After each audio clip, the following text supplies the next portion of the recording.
मित्रों नमस्कार। इस वक्त मौजूद है बरेली नगर निगम में और यहाँ पर आज मंगलवार का दिन है। लोग संभव पोर्टल में अपनी समस्याएं लेकर आ रहे हैं, जिनके समाधान करने के लिए योगी सरकार के निर्देशानुसार अधिकारियों को तैनात किया गया है। और ये उम्मीद जताई जा रही है कि संभव पोर्टल में जो लोग अपनी अपनी समस्याएं लेकर आएंगे उनका समाधान अधिकारी हाथों हाथ कर देंगे। लेकिन इस नगर निगम के अंदर आए दिन तरह तरह की बातें सुनने को मिल रही है, तरह तरह के आरोप प्रत्यारोप सुनने को मिल रहे हैं और लोग यहाँ तक परेशान हैं और कहने लगे हैं कि अधिकारी जानबूझकर समस्याओं को टालना चाहते हैं, लंबित करना चाहते हैं, लटकाए रखना चाहते हैं, जिससे कहीं ना कहीं छवि योगी सरकार की तार तार हो रही है, मोदी सरकार की छवि तार तार हो रही है, ऐसा लोग कह रहे हैं। आज वार्ड संख्या 64 के निर्दलीय पार्षद जयप्रकाश राजपूत भी आए थे इस संभव पोर्टल में अधिकारियों से मिलने। इस खास खबर में हम सुनवाने जा रहे हैं जयप्रकाश राजपूत को। गौर से सुनिए उनकी बात। इस संभव पोर्टल में आने के बाद उन्हें कितना आश्वासन मिला है, उनकी समस्याओं का क्या हुआ है। जुड़िए जयप्रकाश राजपूत से, सुनिए उनकी बात। जयप्रकाश जी, क्या था मामला आज ये है, आज संभव दिवस है, मंगलवार। यहाँ बरेली की जनता से संवाद करने के लिए संबंधित अधिकारी हुए और आज मैं अपने वार्ड की जो समस्या है वो काफ़ी पुरानी समस्या है, बार बार शिकायत करके भी मैं थक गया हूँ। और उत्तर प्रदेश के अंदर जब ये संभव का आरंभ हुआ था तो नगर विकास मंत्री संभव बशवर के द्वारा और 22 IAS ऑफिसर बैठे थे, उनके साथ उस दिन मेरी वार्तालाप हुई थी नगर विकास मंत्री जी से। और मैंने उन्हें उस समय भी बताया था कि ऐतिहासिक नाले के ऊपर अवैध अतिक्रमण है और जिसकी वजह से हमारे धार्मिक स्थलों पर पानी, नालियों का गंदा पानी जमा होता है। लेकिन नगर निगम इस बात को मानने के लिए तैयार नहीं है। उसमें एक खास तौर से एक विशेष अधिकारी है जो ये बार बार उससे शिकायत करने पे, जिसे आदरणीय नगर आयुक्त जी ने एक महत्वपूर्ण पोस्ट पर बैठा रखा है और निरीक्षण करने भी वो जाते हैं। लेकिन ऐसे अधिकारी हैं जो योगी सरकार को नुकसान पहुंचाने का काम कर रहे हैं। एक धुन की तरह, एक दीमक की तरह आस्तीनों में छुपे हुए साफ हैं वो, क्योंकि योगी सरकार की छवि खराब करना चाह रहे हैं। 1 जुलाई 2023 को उन 6 लोगों को नोटिस दिया जाता है कि 7 दिन के अंदर अपना ध्वस्तीकरण का कार्रवाई करा लें, अर्थात अपने आप अवैध अतिक्रमण हटा लें, अन्यथा नगर निगम बुलडोजर की कार्रवाई करेगी। जब 7 दिन हो जाते हैं, वो संबंधित अधिकारियों की क्या साठगांठ हो जाती है, पेटी भर करके रुपया ले आते हैं और रुपया लाने के बाद में उस पर PP एक्ट का मुकदमा कायम कर दिया जाता है। मैं ये जानना चाहता हूँ, जब अतिक्रमण हटाओ अभियान के नाम पर ठेला गरीब मजदूर, जहाँ एक और यशस्वी प्रधानमंत्री कह रहे हैं इस देश के अंदर सिर्फ 2 ही जाति हैं, एक गरीबी और अमीरी। गरीबों का पुरजोर ध्यान रखा जाता है।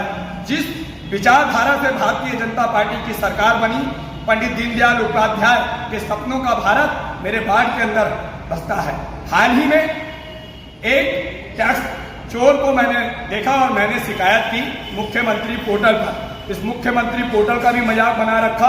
27,92,721 रुपये 96 पैसे बकाया है। ऐसे कई लोग हैं जिनका टैक्स पे बकाया है, लेकिन नगर निगम के राजस्व को वो अधिकारी ऐसे नुकसान पहुंचा रहा है, ऐसा नुकसान पहुंचा रहा है कि उनकी जो तनख्वाहें निकलती हैं, हम लोग अगर टैक्स जमा ना करें, हम लोग अगर टैक्स पे ना करें तो ये नगर निगम के सर्वेंटों की तनख्वाहें नहीं निकल सकती, जो एयर कंडीशन के अंदर बैठे हुए मुफ्त की तनख्वाह ले रहे हैं, सफेद गाड़ियों में घूम रहे हैं। और यादव जी का तो कुछ कहना ही नहीं। यादव जी तो कहते हैं जब हमारी सरकार आएगी तो तुम जैसे नेताओं को देखा जाएगा। मैं ये जानना चाहता हूं कि हमारे बरेली के वो जनप्रतिनिधि कहाँ हैं जो हमारे माननीय हैं। अगर ये वीडियो मेरी बरेली के सांसद महोदय छत्रपाल गंगवार जी देख रहे हो, बरेली के वन मंत्री डॉक्टर अरुण कुमार जी देख रहे हो, बरेली के महामहिम उमेश गौतम जी जो बरेली के हमारे नगर निगम के महापौर जी हैं, और बरेली के विधायकगण अगर इस वीडियो को देख रहे हो तो वो यादव जी की, संबंधित अधिकारी की जांच कराना चाहिए। आखिर क्या कारण है कि PP एक्ट उन पे लगाया गया, क्योंकि ध्वस्तीकरण की कार्रवाई होनी चाहिए। और उन पर पीपी एक्ट क्यों लगाया गया?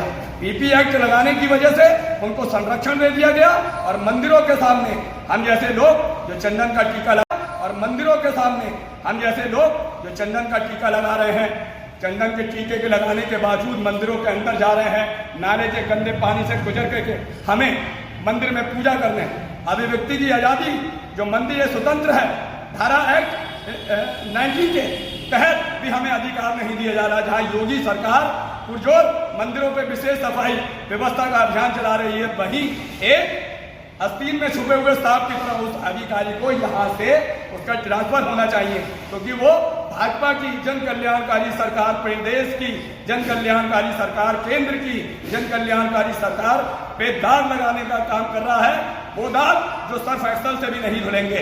जब उसकी जांच होगी तो सारा दूध का दूध और पानी का पानी होगा, क्योंकि ऐसे अधिकारी अपनी तिजोरी भर रहे हैं। गरीबों को अतिक्रमण हटाओ के नाम पर हटाया जा रहा है, जो मात्र अपनी परिवार का पालन पोषण करने के लिए ठेला टोड़ी, और पहले तो केंद्र सरकार की योजना का लाभ दिलाते हैं, उसे 10,000 रुपये का लोन दिलाते हैं, फिर 20,000 का लोन दिखाते हैं कि आत्मनिर्भर बनो, आत्मनिर्भर बनो। जब वो आत्मनिर्भर बन जाता है तो उसकी रोजी रोटी छीन ली जाती है।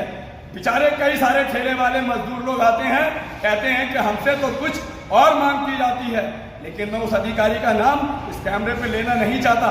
सभी जानते हैं कि वो कौन अधिकारी है, कौन वो यादव जी हैं, कौन पद पर बैठे हुए हैं। आखिर क्यों नहीं? क्योंकि वो कहते हैं 2 साल बाद जब हमारी सरकार आएगी, किसकी सरकार आएगी, उनकी सरकार में क्या ये काम होगा? आजकल काम जो हो रहा है, सोशल मीडिया का युग है। बरेली के 80 वार्ड हैं, बरेली के 80 वार्ड हैं, लेकिन उन 80 वार्डों में जो चंदन का टीका लगा रहे हैं, उनके वार्डों में काम नहीं हो रहा है। हमारे मंदिरों पे गंदा पानी, लेकिन छोटे भाई का पजामा बड़ा भाई पहन ले और एक धर्म विशेष की टोपी लगाने वालों के वार्डों में दिन रात चौमुखी विकास का काम किया जा रहा है। ये इसलिए ऐसा किया जा रहा है कि भाजपा सरकार को हराने के लिए।